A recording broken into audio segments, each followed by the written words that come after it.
এই দুপুর 2টা থেকে 5টা 6টা পর্যন্ত যে কোনো জায়গায় বড় ধরনের মিছিল হবে। এই মিছিল কে টার্গেট করে আমাদের ডিপ্লয়মেন্ট ছিল এবং আমাদের নির্দেশনা ছিল যে মোবাইল পেট্রোলগুলো এবং অফিসারগুলো সকলেই মাঠে থাকবে। যদি খাওয়ার প্রয়োজন হয় বাই টার্ন 1 বাই 1 থানায় আসে, খেয়ে তারপর তারা চলে যাবে। কিন্তু এইটা মনিটর করার জন্য আমাদের সিনিয়র অফিসার, ইভেন আমিও নিজেও মাঠে ছিলাম।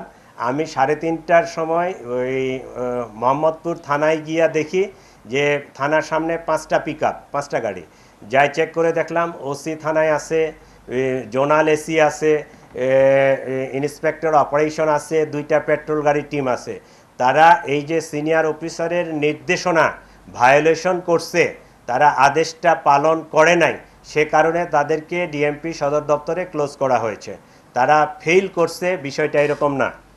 2 নম্বর কথা হচ্ছে যে 5 আগস্ট পরবর্তীতে পুলিশের যে অবস্থা ছিল, পুলিশ এটা কাটায় উঠছে, পুলিশ এখন সম্পূর্ণ সক্ষম। ওই 5 আগস্টের পরবর্তীতে যে জিনিসটা হয়েছিল, কিছু লোক ডিএমপিতে চাকরি করছে দীর্ঘদিন, কিছু লোক মফস্বল শহরে, এই মফস্বল শহর থেকে এসে তারা যখন ডিএমপিতে পদায়ন হয়েছে, অনেকেই রাস্তাঘাটেই চিনে না, ডিএমপি সম্পর্কে তাদের ওরিয়েন্টেশন ছিল না। বাই দিস টাইম আমরা কিন্তু 1 বছর পার করে ফেলছি, আমরা রাস্তাঘাট অলি গলি সব কিছু চিনে ফেলছি। এখন আমাদের পুলিশ ইফেক্টিভলি যে কোনো সিচুয়েশন মোকাবেলা করার জন্য সক্ষম এবং আমরা করে যাচ্ছি। গোয়েন্দা নজরদারিতে আছে, সব সময় পারা যায় না। আপনি ওই যে ঢাকা শহর এত পপুলেটেড এবং এত সমস্যাবহুল, অনেক ফ্ল্যাট ফাঁকা আছে এবং অনেক নেতার ফ্ল্যাটও ফাঁকা আছে, তাদের আত্মীয় স্বজনেরও ফ্ল্যাট ফাঁকা আছে। আমাদের কাছে এইরকমও ইনফরমেশন আসতেছে যে এই সমস্ত বাসা বাড়িতেও তাদেরকে আর পয়সা দেওয়া লাগে না, ফ্রি অফ কস্টে থাকতেছে। তা আমার প্রশ্ন হচ্ছে যে একটা বিল্ডিংয়ে 10টা 20টা 25টা ফ্ল্যাট আছে, 2টা ফ্ল্যাটে এইরকম লোক আছে, 22টা ফ্ল্যাটে তো সাধারণ পাবলিক আছে।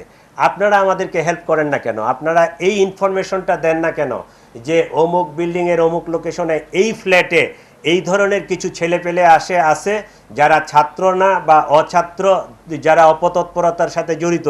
এইটা যদি নগরবাসী আমাদেরকে সহায়তা করে, তাহলে পুলিশের কাজটা আমাদের জন্য আরও অনেক সহজ হয়ে যাবে। এইটা আপনাদের মাধ্যমে আমি পুরা ডিএমপির যারা এই যে বিভিন্ন ফ্ল্যাটে বাড়িতে আমরা রেসিডেন্সিয়াল এরিয়াগুলোতে বসবাস করি, তাদেরকে আমি রিকোয়েস্ট করব আপনারা এই তথ্যগুলো আমাদেরকে পুলিশকে দিবেন।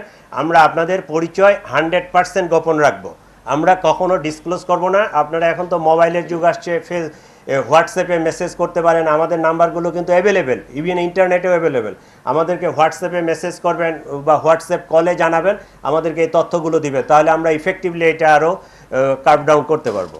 চেষ্টা অব্যাহত আছে, আমরা কিছু পাচ্ছি কিছু পাচ্ছি না, আমাদের চেষ্টা অব্যাহত আছে। ওই লুট হওয়া এবং অবৈধ অস্ত্র উদ্ধারের তৎপরতা আমরা এটা কার্যক্রম। দৈনিক বাংলাদেশ মিডিয়া, সত্যের সন্ধানে সারাক্ষণ।